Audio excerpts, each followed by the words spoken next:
শুক্রবার বিকালে গুরুদেবের পাঠ শুনতে আঙ্গিনায় আসলাম। বিকাল 5টার সময় পাঠ শুরু হবার কথা ছিল। আমি আসার 5 মিনিট পরেই গুরুদেব আসলেন আর পাঠ শুরু করলেন। অনেক দিন পর আমার সৌভাগ্য হইল গুরুদেবের পাঠ শোনার। আমি তো একটু দেরি করে আসছি, ভাবতেছিলাম যে পাঠ শেষই হয়ে গেল নাকি। কারেন্ট যে কতবার এর মধ্যে জ্বালাইছে, পাঠ শুরু হয়েছে পরে। গুরুদেবের অনেক কষ্ট হয়ে যাচ্ছিল, প্রচণ্ড গরম ছিল। তো পাঠ শেষ, একটু একটু করে সামনে আসলাম। গুরুদেবের পায়ে হাত দিয়ে প্রণাম করব, কিন্তু যে ভিড়, এত ভিড়ের মধ্যে কিভাবে প্রণাম করি। তো কাছে গেলাম, বাবার পায়ে হাত দিয়ে প্রণাম করলাম। বাবা আমার মাথায় হাত রেখে আশীর্বাদ করলো। মনে অনেক শান্তি পাইলাম। গুরুদেবের পাঠ শেষ হয়ে গেল আর তারপরে শুরু হইল প্রভুর সন্ধ্যা আরতি। প্রত্যেক শুক্রবার দিন যখন সন্ধ্যা আরতি শুরু হয়, ভিতরে সন্ধ্যা আরতি হয়, আমরা এই যে মন্দিরের সামনে দাঁড়িয়ে সবাই সন্ধ্যা আরতি দেখি। কি যে ভালো লাগে। আজও শুক্রবার, আজকে একটু বেশি লোক হয়েছে, কারণ আজকে থেকে তো প্রভুর উৎসব শুরু হয়ে গেল। বিকালে ভাগবত পাঠ ছিল, 8টায় হচ্ছে ঘট বসবে প্রভুর, তাই অনেক লোক আসছে। দেখেন কত মানুষ। এখানে খুব গরম লাগতেছিল, তাই আমি গিয়ে নাট মন্দিরের ভিতরে বসলাম। এখানে আসতে দেখা হয়ে গেল আমার একজন প্রিয় দিদির সঙ্গে, ওই যে আমার পেছনে বসা। আর এই যে আমার মেজো বোনের ননদ, শাশুড়ি, এদের সবার সঙ্গে দেখা হলো। আর এই যে আমার কোলে একটা সোনা বাবা, বাবু সোনাটা এত লক্ষ্মী। আমাকে সে চেনে না, এই প্রথম আমাকে দেখলো, আমার কোলে এসে সে কিন্তু একটু কান্নাকাটি করে নেই। কি যে ভালো লাগছে তার সঙ্গে আমার কিছু সময় কাটাতে পেরে। এই যে আমার মেজো বোনের সুন্দরী ছোট ননদ, পেছনে ছিল আমার মেজো বোনের শাশুড়ি, সবার সঙ্গে অনেক অনেক ভালো সময় কাটছি। বিশেষ করে এই বাবু সোনাটাকে পেয়ে আমার যে কি ভালো লাগছে। আর এই যে তারপরে আসলো আমার মেজো বোনের ছেলে আর মেজো বোনের বড় আসছে। তখন থেকে বাবু সোনা আমার কোলে ঠিক এইভাবে আছে। ওর সাথে যে আমার কত ভালো একটা সময় কাটছে। প্রভু সন্ধ্যা আরতি শেষ হয়ে গেল, তারপরে সবাই মিলে আসলো আঙ্গিনার ঘাট থেকে ঘট বসানোর জল নিতে।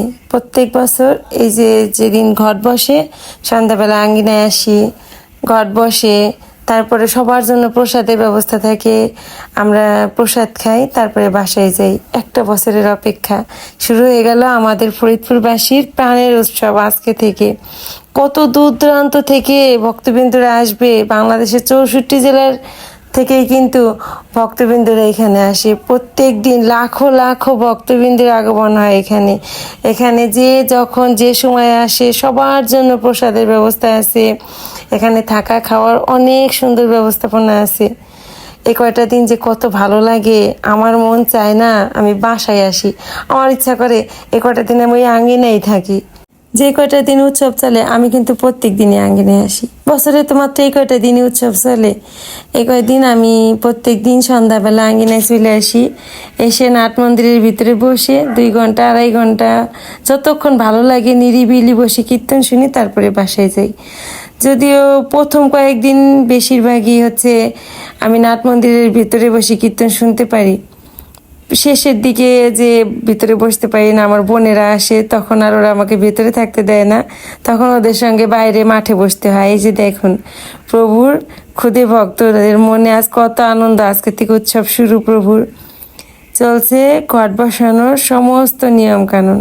প্রতি বছর ঠিক এই সময়টাতে এইখানে নাট মন্দিরের সামনে দাঁড়িয়ে থেকে এভাবে ঘট বসে, সবটা দেখি। আমি অনেক ভাগ্যবান নিজেকে মনে করি এই একটা দিক থেকে, একটা কারণে।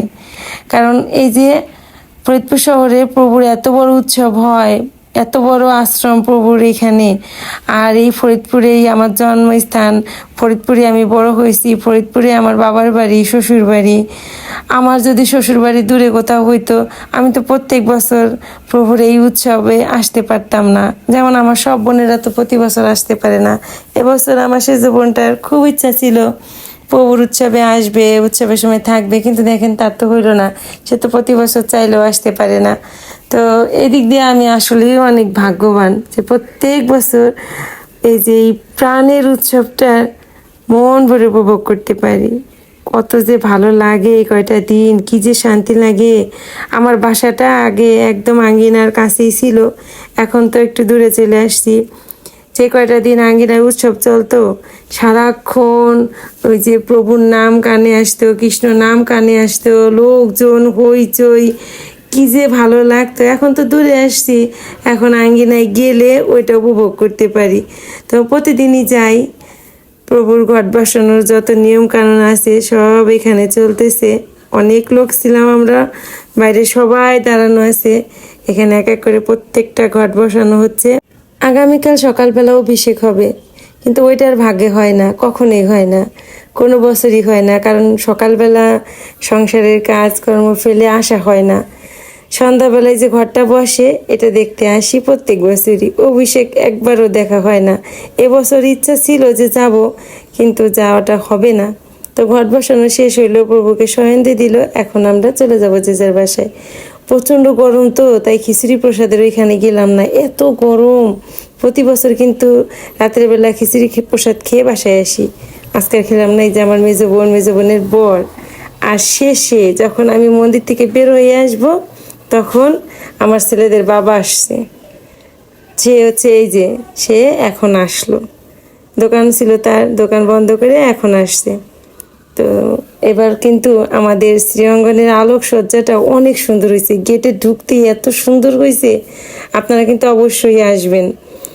আর এখন আমার মেজো বোন আর মেজো বোনের বর দুইজনে চলে যাবে।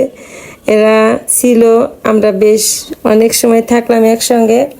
আর ওই যে আমার বড় ছেলে ছোট ছেলে, তারাও এখন যাবে বাসায়। ওদের বাবা গিয়ে ওদের দুই ভাইকে ডেকে নিয়ে আসলো, আমরা এখন বাসায় যাব।